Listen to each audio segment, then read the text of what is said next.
Well, a warm welcome to everybody now that you can hear me. So, a perfect example there of live events versus pre-recorded videos. Something to consider when you are going into the world of podcasting. Will you be doing it live or will you pre-record? So, there's a perfect test case, but let me compose myself and get back to the event tonight. So,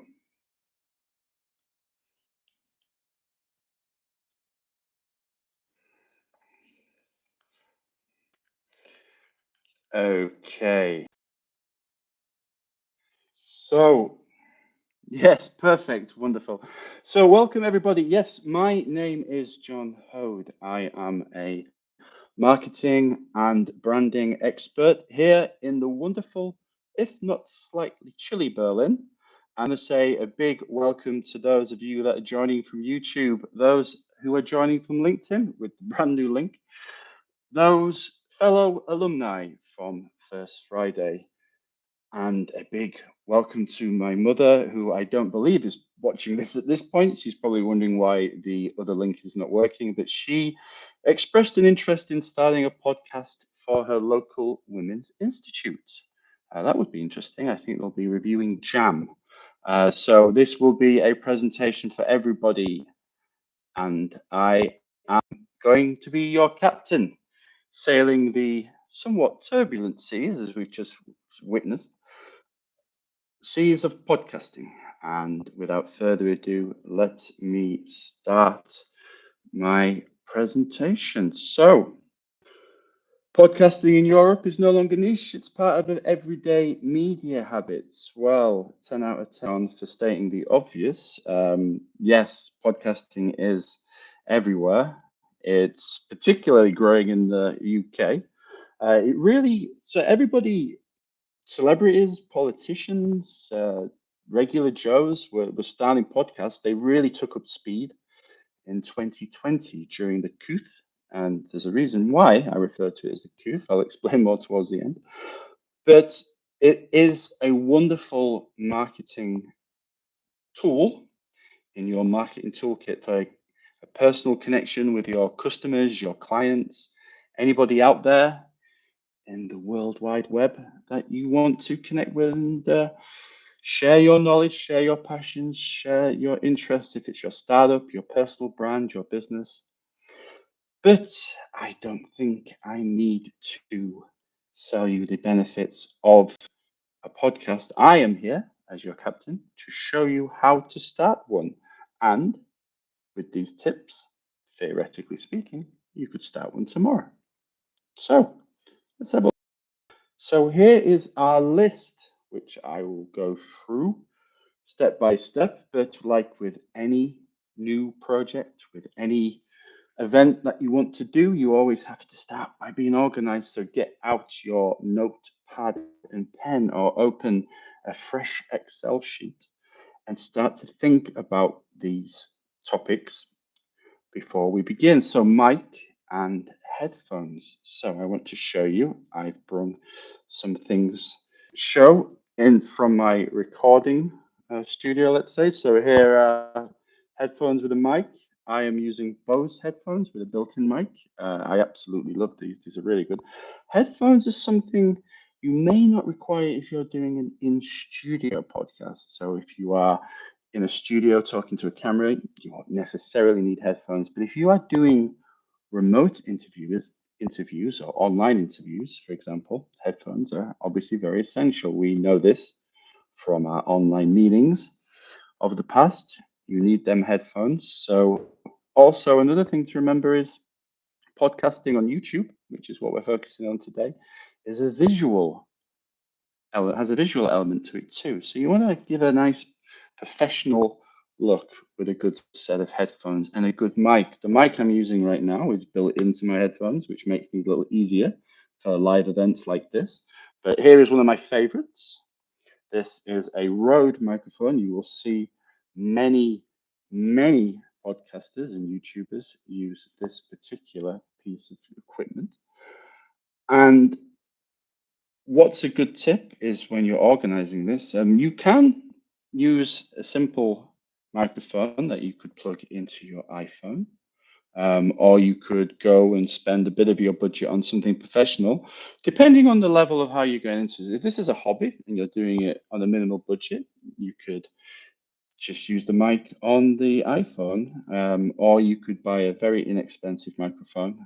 There's some really wonderful microphones that you can plug into iPhones, but if you want to go in, or if you're doing it with a company and the company has a bit more of a budget, you could go in for some really nice Rode microphones there. But have a look around, shop around, and see what the best prices are on these things. But the next thing we have on our list, which lights and camera. So with the iPhone is incredibly good. When I was making videos for YouTube last few years, I always used an iPhone and I used lights that were available in my apartment. I didn't actually use any particular lighting, and I think that was a mistake. I think a good lit, so here in this little studio that I've set up, I'm using a standard lamp for a bit of light at the back, but then I treated myself to the influencer's favorite, a ring light.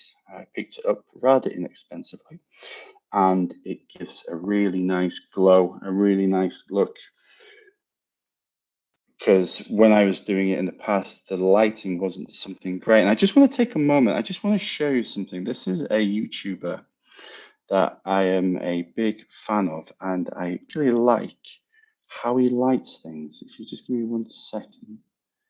So this is some of the best lighting. It's a bit moody. He manages to light just enough of himself, but he has a very wonderful stage setting ability. And I think this might not give the feel of a more professional corporate podcast, but if you're doing something, he tells wonderful stories about marketing failures and egregious marketing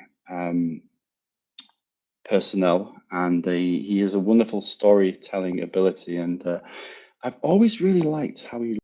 Anyway, that's just something personal I wanted to share there. But if you look at YouTubers, if you look at some inspiration of how they light these things, another thing I'd like to show from my something I'm not using right now because I'm not using an iPhone, but a really nice tripod. So that goes with the camera. So let's pause for a second and just say, so what level are we going in at? Are we doing this on a minimal budget? Are we doing this as more of a hobby? Than an iPhone, a simple mic is something, maybe a ring light? Or is this going to be a bigger project? Is this something that's going to be part of a big marketing push for like a bigger company, for example, and you want to go in with a studio with more professional lighting and a real nice Canon camera? That's something why we have this little list to jot down and see what investment you want to do with these. But let's look at the next point here, software. Now, this is important. You have shot your footage, you have recorded it, it's beautifully. You've made a really nice, you've captured some really good films. Maybe you have multiple cameras, so you have your B-roll and your actual roll. But the question is now, how are we going to put it all together? Are you going to upload the raw file? Something you can do, of course. Or going to edit it. And the software I use is iMovie. I think that comes with every Mac. I'm not sure what the Windows equivalent is. But Adobe Premiere Pro is something I loved using, and that's where you can really get deep into this thing. For example, you might want some nice music at the beginning. You want your logo. If you have guests, you'll want their names underneath. You might want a watermark in the corner. You might have some cool transitions you can do. You might want to put footage if the person won an award, for example, and you're inviting them on to your podcast to speak. You might want to play them collecting their award as some footage as they're introducing themselves. And this will all be needed to be done in some editing software. So that's another thing you need to focus on. So we have the mic, the headphones, the lights, the camera, the editing software. So these are, you're writing down your ideas and what level you want to go in at. A recording room. So this is very, very important. And this is something when I was about, I found a little bit of a challenge. So there's two reasons why a good recording room needs to be thought about. For example, there's the obvious. So if you are recording in an empty room, for example, there'll be a rather large echo. So you want to have a designated spot, ideally, which has like a lot of furniture, the soundproofing, for example. But also, it's your set. It's if you look at many YouTubers, they have the classic bookcase behind them. They have the plant. If you set this room up, if you're lucky enough to have a spare room, or if you are working for a company that has a studio set up, if you set that room up perfectly and then leave it, it will make your podcasting so much easier because you'll have that room ready. What I had to do is rebuild a studio every time because I didn't really have a designated space. So I would be working, I'd come home, I'd be tired, and I'd be like, oh, I really need to shoot a video tonight. I want to keep consistent. I then would have to put away the kitchen table, pull out the tripod, pull out the lights. So if you can, to make things easy for yourself, have an area that you set up, either a spare room or a corner of your apartment that you can keep set for a studio or for a designated space to record. It will make your life a lot easier. If you can't do this, what a good practice is, this is something I used to do, set it up in the morning, shoot quite a bit of footage, maybe do work on multiple podcasts, and then at the end of the day, you break it all back down again. So a nice designated dressed room is something on our list that needs to be thought about and organized. Guidebook. Now, as somebody with a deep interest, I swear by. This doesn't have to be a literal book, but you need to get that notepad and paper out again. You need to open up a Google Doc and just write down what your brand rules are, what fonts you're going to use in the advertising on the thumbnail, what colors do you want with your podcast. Now, as you can see, I'm a big fan of neon pink and blacks with grays as a secondary color. So this is something. What kind of feel do you want from this podcast? Do you want something quite relaxed, easygoing? Do you want something very corporate? Do you want something quite dynamic? This is all good branding. Branding is actually another live stream that I'm going to offer, but in our list of organizing, it's something to keep in mind. And then our final point, again, this is a point that will be discussed, but marketing budget. So this is not just about, is about promotion. So we will be thinking about, do we want to promote any of these videos? Do we want to push any of them with a financial backing? Do we want to maybe seed out some of our videos promoted? This is something, maybe you have a zero marketing budget. Maybe you just want to rely on organic reach, which is completely fine. But when it comes to buying the equipment and possible marketing promotions on the platforms that you're going to post this on, it's something to take into consideration. So we have our list, we have things organized. We're looking at what we need, what we already have, what we can borrow, what we could potentially buy secondhand, what our company finances will allow us to purchase, or maybe they have it already organized. But we move to the next part. So we need to think about what it is the podcast is going to be about. I will be taking from good friend Ika. We will be making a podcast this year that we need to think about when it comes to our content strategy. So, building a content backlog, ideas, questions, myths. What are we going to be? So, for example, with our podcast, Ika will be repairing equipment that vintage equipment that is sourced on eBay, coffee makers, KitchenAids, bringing in things that are broken, opening them up, fixing them, and hopefully getting them working again. That's the idea. So, are we going to talk about the history of the products? Are we going to talk about topical products? Am I going to talk, or is it just going to be Iker sharing his thoughts with people? That's what we need to think. Is it going to be like a tutorial, a step-by-step guide, and how you too can repair things, or how are we going to do it? Something to think about. And then we come to our sets of color content pillars. Clear focus themes. We don't want to be fixing KitchenAids talking about marketing topics, and then the next episode all of a sudden switch to talking about crypto. We want to have a theme run across. So for this podcast, we'll be repairing things. We'll be talking about the history of the products or the typical problems people have, and we'll be offering helpful suggestions for people that might have repair things they want to do, and maybe they're not familiar with what they need to be a restorer. That's the kind of things we'll be writing down and staying to. Research demands. So this is an interesting one, checking trends and keywords. So if you are wanting to do this as a passion project, this might not be something that you're so focused on. But if you're doing this as a marketing activity, especially if you're doing it for your company, you might want to look at what trends are trending right now. And you can do this on Google Trends. That's something you can use. And just, for example, if there is a topic like the Olympics, that's something that's obviously getting out right now and getting a lot of talk.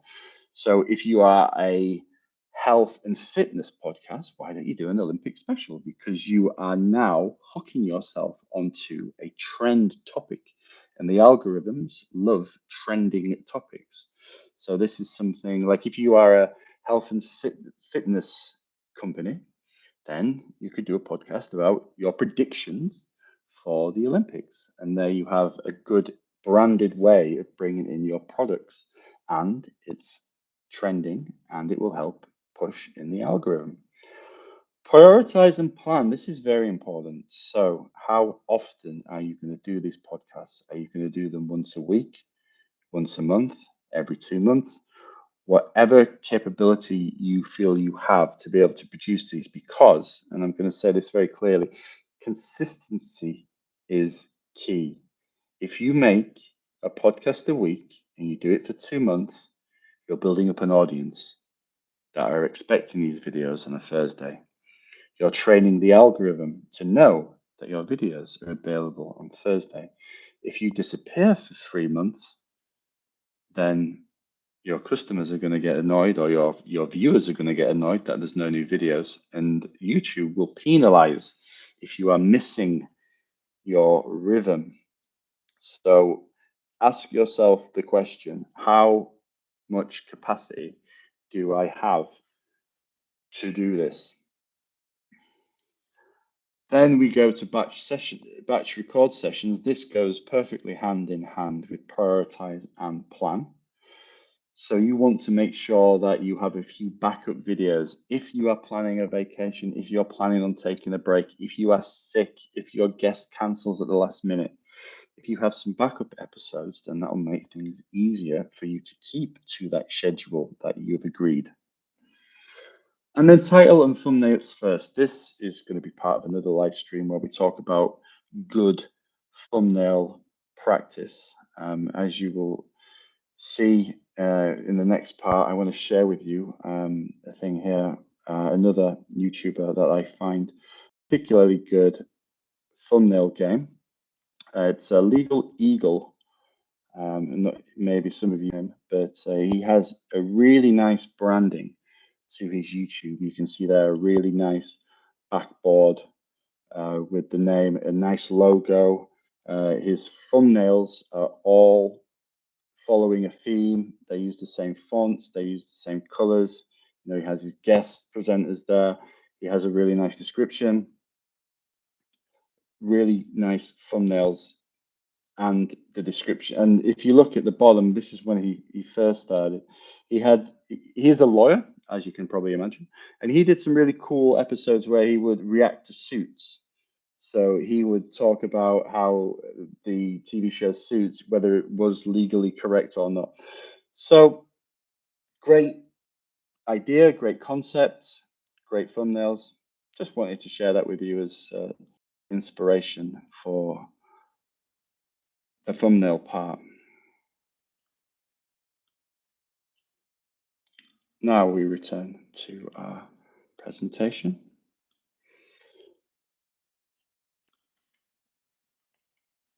Branding. So I just mentioned it here. Here is the First Friday YouTube channel. It's just starting, hence the one video, but you can see the branding is on point there. We have First Friday, Zero to Hero. We have Start Your Startup, the very call to action kind of language there. We have the blues and the reds. It's all coherent. It tells a story. It uses great language. If you click on the more button on the channel, so this is a little bit of a Frankenstein post here because I took Legal Eagles links at the bottom there because we don't have any currently on the channel. But you can see a nice description of First Friday, what it is, what it offers.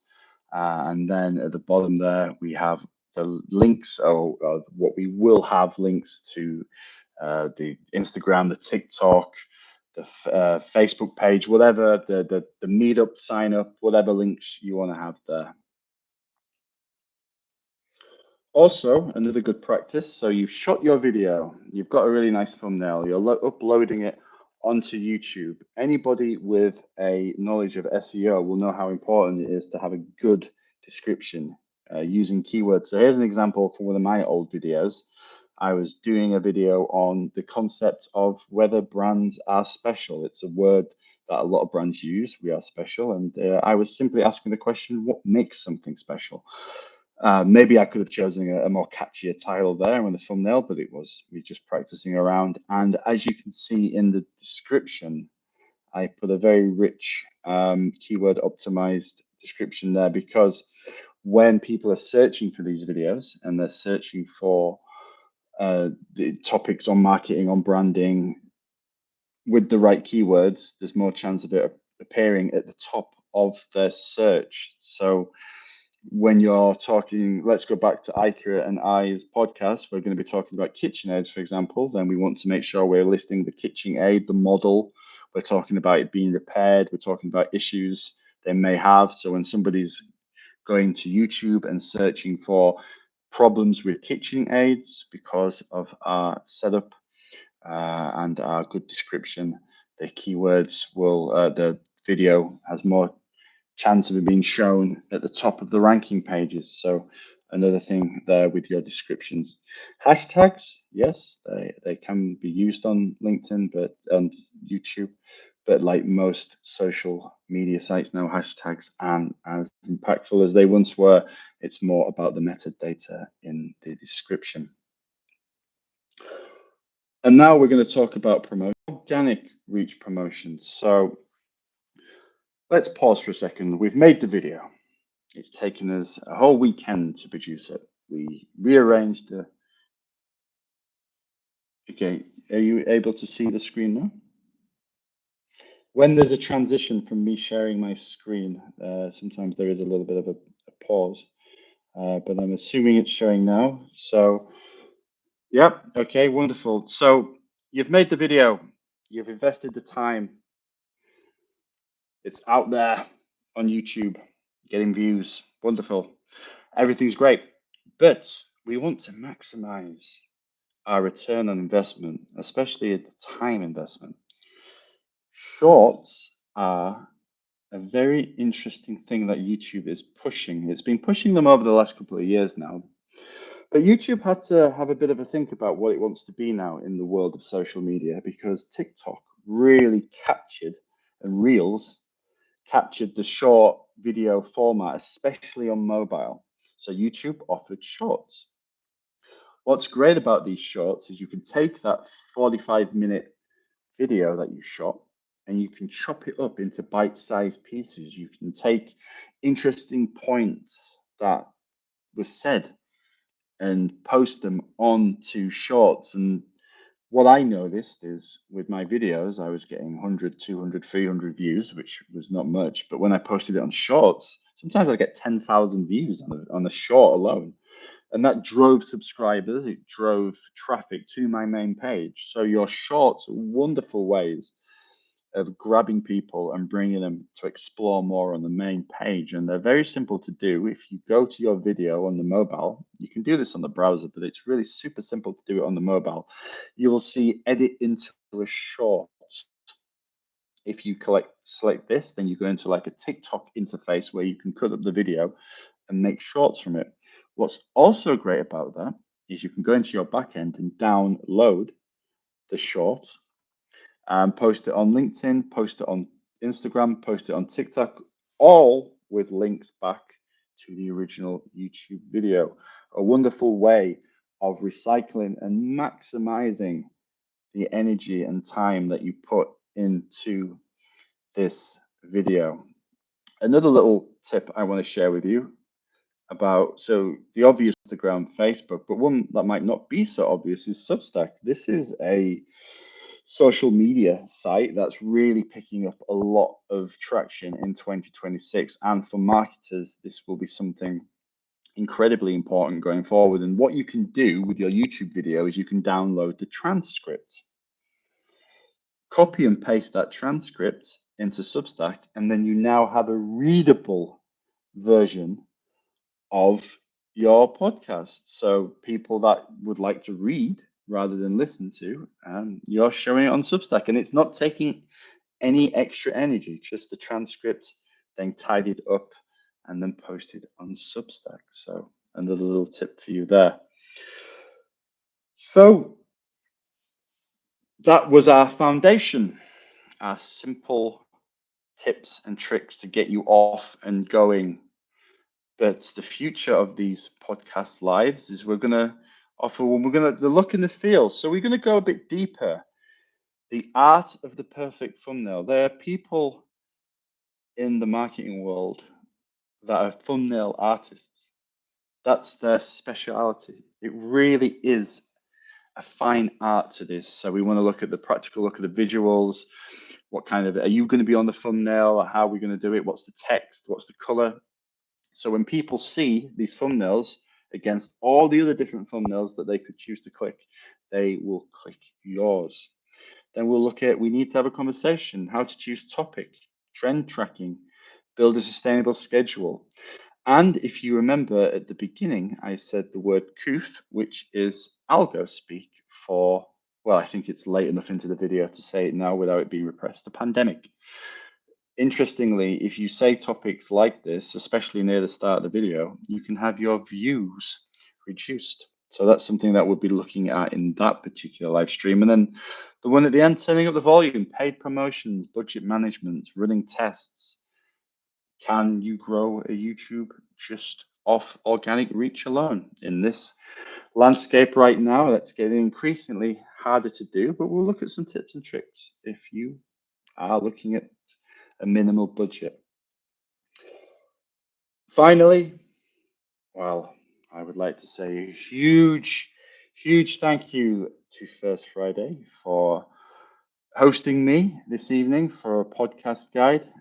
If you are interested in startups, in business in general, if you want to meet a great bunch of people with the host with the most, Alejandro, then it's the first Friday of every month apart from January in Berlin. See the meetup page for more information. And before I go, I did promise you a little surprise. Tokyo, he is making his debut on TikTok, and I'd like him to play me out with his video here.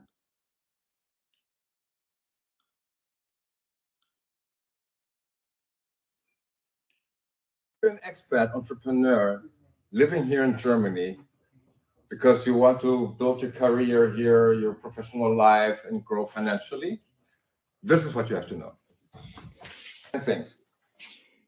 You should write it down. If you want to live, and where you want to live, and what you want to do, well, this is like a ship without a captain. There will be never ever favorable winds. Set goals. What do you really want? Right? Okay, so this is what you want to do, your private goals. Oh, come on. What do you want to do professionally? Yeah. And what are your financial goals?